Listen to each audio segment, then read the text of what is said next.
Hello दोस्तों, आपने बहुत ही शानदार वीडियो पे क्लिक कर दिया है। दोस्तों, आप सभी का एक बार फिर स्वागत करता हूं। आप लोगों के लिए बहुत बड़ी खुशखबरी है। जो अभी अभी आपका आरआरबी एनटीपीसी का दूसरी शिफ्ट का पेपर हुआ है, काफ़ी आसान ये पेपर आ गया जैसा हमने उम्मीद किया था। अगर आपने यह वीडियो पूरा देख लिया 100% आप लोग सिलेक्शन के करीब पहुँच जाओगे, क्योंकि जो भी जीके के, गणित के, रीजनिंग के, जनरल इंटेलिजेंस के जो भी सवाल पूछे गए हैं, सारे सवालों को मैं ट्रिक से कराने वाला हूँ। अगर आपने यह वीडियो पूरा देख लिया, आपके दोस्तों कम से कम 8 से 9 सवाल अगले पेपर में यहाँ से रिपीट करने वाले हैं। तो गाइस जल्दी से देख लेते हैं, सभी सवालों को ट्रिक से कर लेते हैं। फटाफट एक एक सवालों को देख लेते हैं। तो दोस्तों, अगर आप अपने मम्मी पापा का सपना पूरा करना चाहते हो, 2021 में एक सरकारी नौकरी लेना चाहते हो, सभी सब्जेक्ट को ट्रिक से पढ़ना चाहते हो, तो दोस्तों ये नीचे लाल कलर का बटन दबाकर चैनल को सब्सक्राइब कर लेंगे, बेल आइकन को ऑन कर लेंगे, ताकि सभी ट्रिक वाली वीडियो का नोटिफिकेशन आपको हमारे चैनल एग्जामेटिक स्टडी पर आपको टाइम टू टाइम मिलता रहे। तो दोस्तों देख लेते हैं क्या क्या सवाल आपके दूसरी शिफ्ट में पूछे गए। तो गाइस पहला सवाल आपके सामने है, भारतीय रेलवे के नए सीईओ चीफ एग्जीक्यूटिव ऑफिसर के रूप में किसको नियुक्त किया गया है? तो गाइस इनका नाम है विनोद कुमार यादव। देख लेते हैं अगला सवाल। एक सवाल ये भी पूछा गया, अमजद अली खां का संबंध किस वाद्य यंत्र से है? तो गाइस इनका संबंध है सरोद वादक से। देख लेते हैं अगला सवाल। एक सवाल ये भी पूछा गया, भारत में सबसे बड़ी सिंचाई नहर को क्या कहा जाता है? तो गाइस इसको कहा जाता है इंदिरा गांधी नहर। देख लेते हैं अगला सवाल। एक सवाल ये भी पूछा गया, भारत और किस देश के बीच इंद्रयुद्ध अभ्यास का आयोजन किया जा रहा है? तो गाइज ये किया जा रहा है भारत और रसिया के बीच में। देख लेते हैं गाइज अगला सवाल। दोस्तों आपको 2 से 3 सेकंड लगेगी, ठीक है। मैं उम्मीद करता हूँ आपने वीडियो को लाइक कर दिया होगा। मम्मी पापा का सपना पूरा करने के लिए नीचे लाल कलर का बटन दबाकर आपने चैनल को सब्सक्राइब भी कर लिया होगा। देख लेते हैं अगला सवाल। एक सवाल ये भी पूछा गया, Bharat world press freedom index 2020 में कौन से स्थान पर रहा? तो गाइज ये रहा 142वें स्थान पर। 142 इस सवाल का राइट आंसर चला जाएगा। देख लेते हैं अगला सवाल। एक सवाल ये भी पूछा गया, भारत में चरमपंथी आंदोलन के जनक कौन थे? तो गाइज इनका नाम था बाल गंगाधर तिलक। बाल गंगाधर तिलक इस सवाल का राइट आंसर चला जाएगा। देख लेते हैं अगला सवाल। एक सवाल ये भी पूछा गया, ऑप्टिकल फाइबर का आविष्कार किसने किया था? तो गाइज ये किया था नरिंदर कंपनी ने। नरिंदर कंपनी सवाल का राइट आंसर चला जाएगा। देख लेते हैं अगला सवाल। एक सवाल ये पूछा गया, बाण भट्ट किस सम्राट के दरबारी कवि थे? तो गाइज ये हर्षवर्धन के दरबारी कवि थे। देख लेते हैं अगला सवाल। दोस्तों अगर आपने वीडियो पूरा देख लिया 100% आप लोग सिलेक्शन के करीब पहुंच जाओगे। एक सवाल ये भी पूछा गया, वायु का वेग किसके द्वारा नापा जाता है? तो गाइज ये नापा जाता है एनीमोमीटर के द्वारा। ये भी आप लोग नोट कर लेंगे। देख लेते गाइज अगला सवाल क्या पूछा गया। एक सवाल ये भी पूछा गया, अहमदाबाद स्थित अभय घाट किसका समाधि स्थल है? तो गाइज ये आपका मोरारजी देसाई का एक समाधि स्थल है। देख लेते हैं अगला सवाल। एक सवाल ये भी पूछा गया, किसने एक्सरे किरणों का आविष्कार किया था? तो गाइज ये किया था विलहेल्म कोनार्ड रोंटगन ने। कब किया था? 1895 में। 1895 इस सवाल का राइट आंसर चला जाएगा।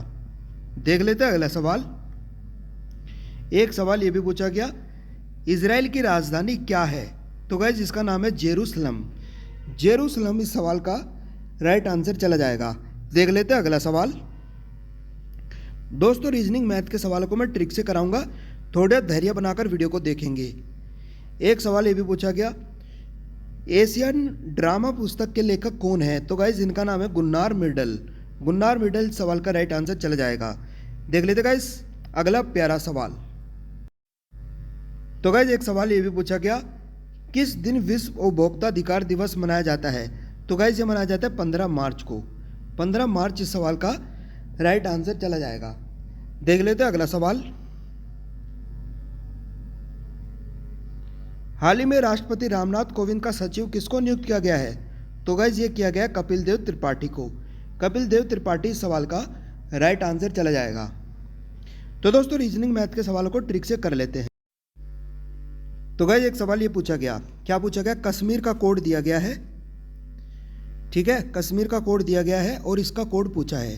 क्या करेंगे दोस्तों, कॉपी पेस्ट मेथड लगाएंगे। यहाँ पर यहीं से उठाना है, यहीं पर लिख देना है। क्या करेंगे, के को, आर को क्या लिखा है इसने, देखो आर को क्या लिखा है इसने, आर को लिखा है 3, 3 यहाँ पर रख देंगे। आई को क्या लिखा है इसने, 5, 5 यहाँ पर रख देंगे।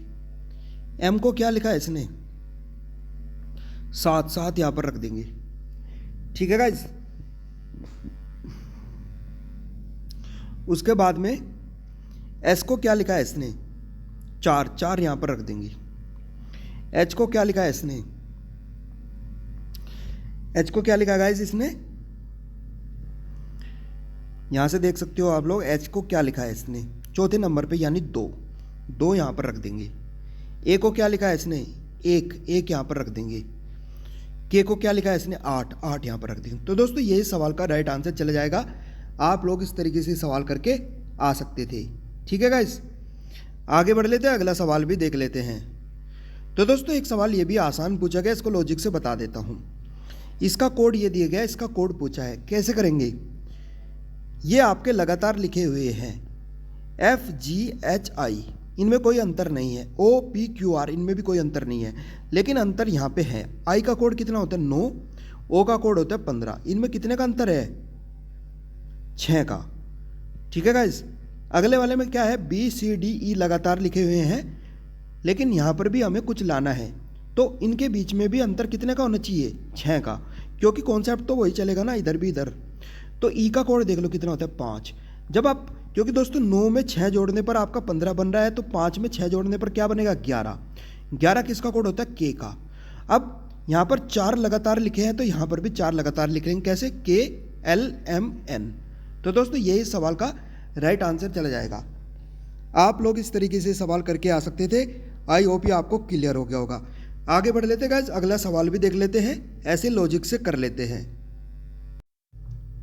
तो गाइस एक सवाल ये भी पूछा गया, 100 से कम की सभी विषम संख्याओं का औसत ज्ञात करिए। विषम संख्या वे होती हैं ओड संख्या, जो कि कभी भी 2 से भाग नहीं होती, यानी एक से लेकर 100 से कम की बात कर रहा है। तो यानी 1, 3, 5 कहाँ तक जाएंगे, 99 तक। इनका औसत बताना है आपको। क्या करोगे, पहली संख्या को जोड़ोगे आखिरी संख्या में, 99 आएगा, मतलब जोड़ने के बाद आएगा, तो 2 से भाग कर देंगे इसको, ये आएगा 100/2। 100/2 का मतलब होता है 50। तो 50 इस सवाल का राइट आंसर चला जाएगा।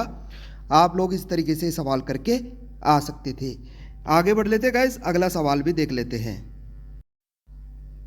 तो दोस्तों जो भी बच्चों ने मुझे यहाँ पर सवाल बताए, 100% रियल सवाल यहाँ पर मैंने आपको बता दिए हैं। अगर आप 2021 में एक सरकारी नौकरी लेना चाहते हो, मम्मी पापा का सपना पूरा करना चाहते हो, एक सरकारी नौकरी लेना चाहते हो, सभी सब्जेक्ट को ट्रिक से पढ़ना चाहते हो, नीचे लाल कलर का बटन दबाकर चैनल को सब्सक्राइब कर लेंगे, बेल आइकन को ऑन कर लेंगे, ताकि सभी ट्रिक वाली वीडियो का नोटिफिकेशन आपको हमारे चैनल एग्जाम मैट्रिक स्टडी पर आपको टाइम टू टाइम मिलता रहे। तो दोस्तों इस वीडियो को देखने के लिए बहुत बहुत धन्यवाद। Thank you so much. मिलता है अगले वीडियो में, अगले आने वाले पेपर के लिए आपको best of luck. Thank you so much.